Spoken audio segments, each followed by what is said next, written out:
Assalamualaikum warahmatullahi wabarakatuh. Perkenalkan, saya Nisa Nurjannah dari kelas 11 Multimedia 2, absen 6. Saya akan menjelaskan kembali tentang kisi-kisi animasi yang sudah diberi oleh Bu Pur melalui channel YouTube. Nah, yang pertama itu ada prinsip animasi. Prinsip animasi ini ada 12 prinsip. Nah, apa sih gunanya prinsip animasi itu?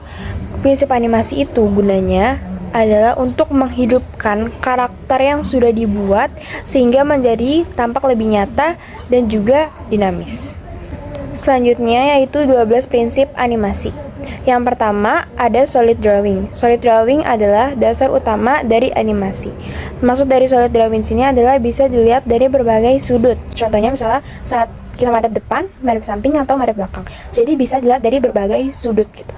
Lalu yang kedua ada timing and spacing, yang artinya yaitu menentukan waktu atau menentukan waktu kapan objek tersebut bisa bergerak dan juga menentukan cepat lambatnya.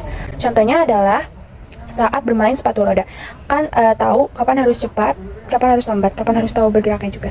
Dan juga yang ketiga yaitu ada squash and stretch atau efek lentur agar terlihat lebih hidup.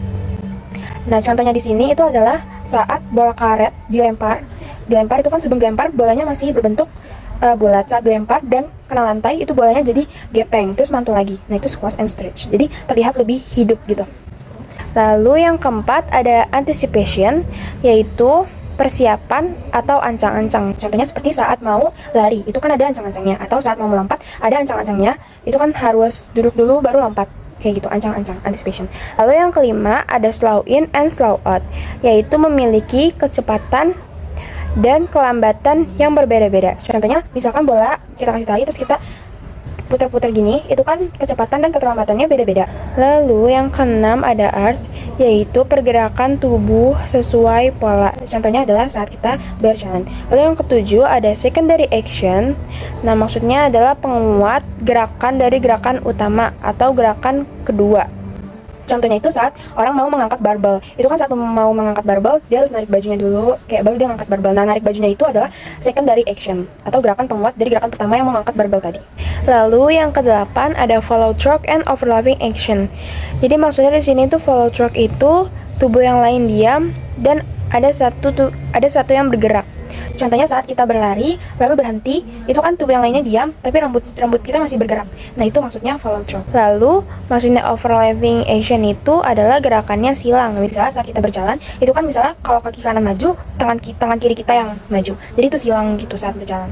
Itu maksud follow through and overlapping action. Lalu yang kesembilan ada straight ahead and pose to pose.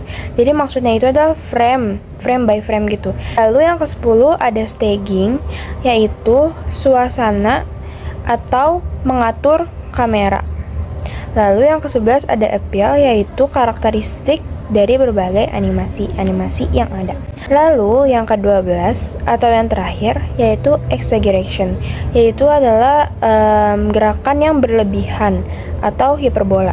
Contohnya adalah ada di berbagai animasi saat orang itu terlihat kaget, maka matanya akan membesar dan menonjol ke depan. Itu adalah exaggeration, prinsip exaggeration atau hiperbola, gerakan hiperbola.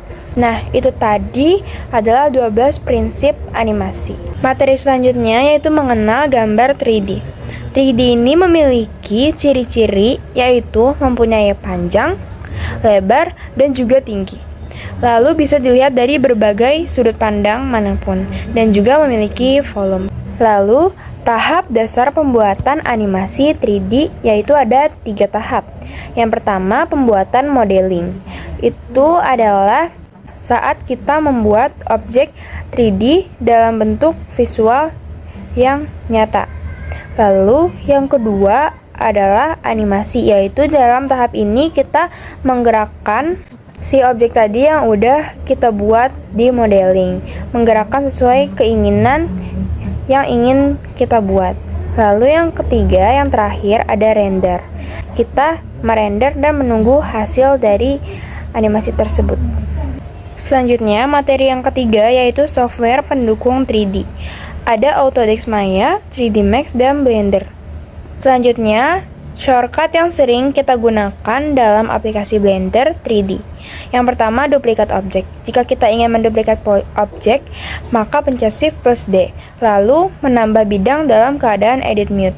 Itu maka Shift plus A shortcutnya. Lalu yang ketiga, memindahkan objek, itu pakai G.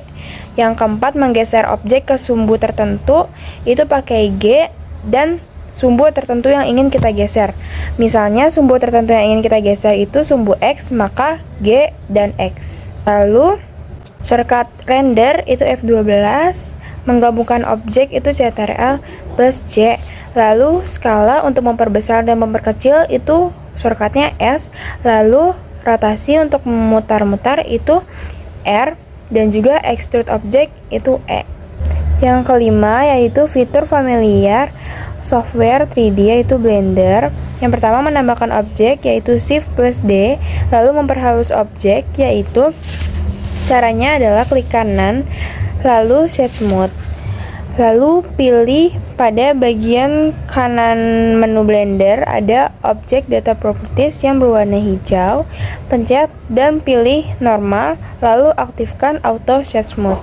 Lalu guna fungsi lighting adalah untuk menerangkan. Lalu cara mirror adalah pilih di bagian kanan menu Blender itu modifier properties yang gambar seperti tang, pencet lalu add modifier, lalu pada general ada pilihan mirror, lalu pilih dan pilih sumbu yang akan kita mirrorkan. Misalkan sumbu X ingin kita mirrorkan, maka pilih sumbu X. Sekian penjelasan dari saya mengenai kisi-kisi animasi. Mohon maaf bila ada salah kata atau kekurangan. Terima kasih. Wassalamualaikum warahmatullahi wabarakatuh.